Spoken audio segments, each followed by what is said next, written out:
আর এগুলো কোনো সুস্থ সমাজে কাম্য নয়। এই নির্বাচনের ফলাফল প্রমাণ করে দিয়েছে ঔদ্ধত্য এবং একদলীয় একচেটিয়া একাধিপত্যবাদ দীর্ঘদিন চলতে পারে না। কারোর ক্ষোভ থাকতে পারে, বিদ্বেষ থাকতে পারে, কিন্তু এ ধরনের ঘটনা যারা ঘটাচ্ছেন এটা সুস্থ স্বাভাবিক গণতান্ত্রিক সমাজে কাম্য নয়। এর সঙ্গে আমার দল দূর দূর পর্যন্ত যুক্ত নয়। তিনি বলছেন পুলিশ কেন এলো না, পুলিশকে খবর দেওয়া সত্ত্বেও জনপ্রতিনিধি কেন এলো না, পুলিশ কেন নেই? সেটা কেন নেই পুলিশ, সে তো আমি বলতে পারি না, আমি তো দলের প্রতিনিধি।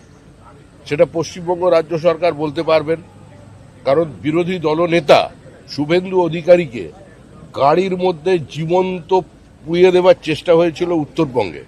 বিরোধী দলনেতাকে সভা সমিতি করবার জন্য 104 বার হাইকোর্টের দরজায় যেতে হয়েছিল। যা অত্যাচার তৃণমূল কংগ্রেস করেছে আমাদের কর্মীদের সঙ্গে, আমাদের মহিলাদের সঙ্গে, আমরা সংযত আছে ছিলাম বলেই আজকে তৃণমূল কংগ্রেস অক্ষত আছে।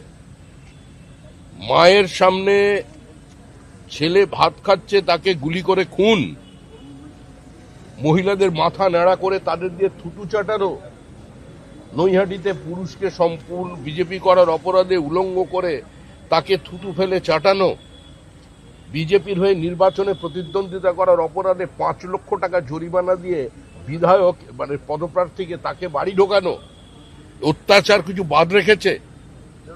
সন্তোষ ট্রফি খেলা একজন ফুটবলার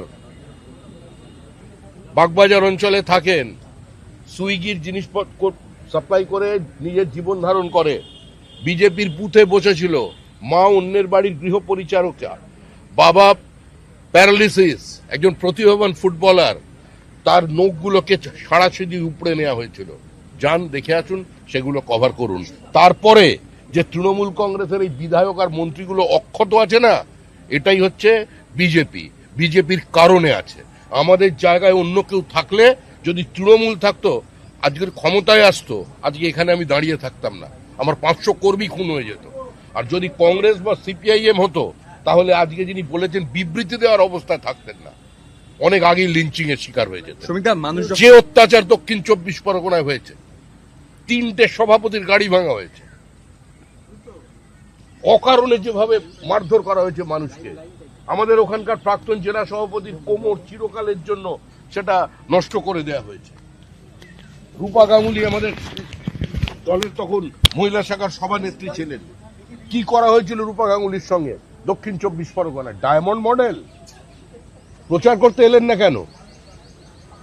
ফলতায় যে নির্বাচন হলো, প্রচার নেই কেন? কোথায় ডিজে, কোথায় রবীন্দ্রসঙ্গীত? এসব আর রাজনীতিতে চলবে না। শান্ত থাকুন, ভদ্রভাবে প্রত্যেক রাজনৈতিক দলের কর্মীরা আচরণ করুন, হিংসা বর্জন করুন। পশ্চিমবঙ্গের রাজনীতিকে এই হিংসামুক্ত করবার জন্য মানুষ রায় দিয়েছেন। মানুষের আবেগকে, মানুষের ইচ্ছাকে মর্যাদা দিয়ে সবাই এ ধরনের কাজকর্ম থেকে বিরত থাকুন। ধন্যবাদ।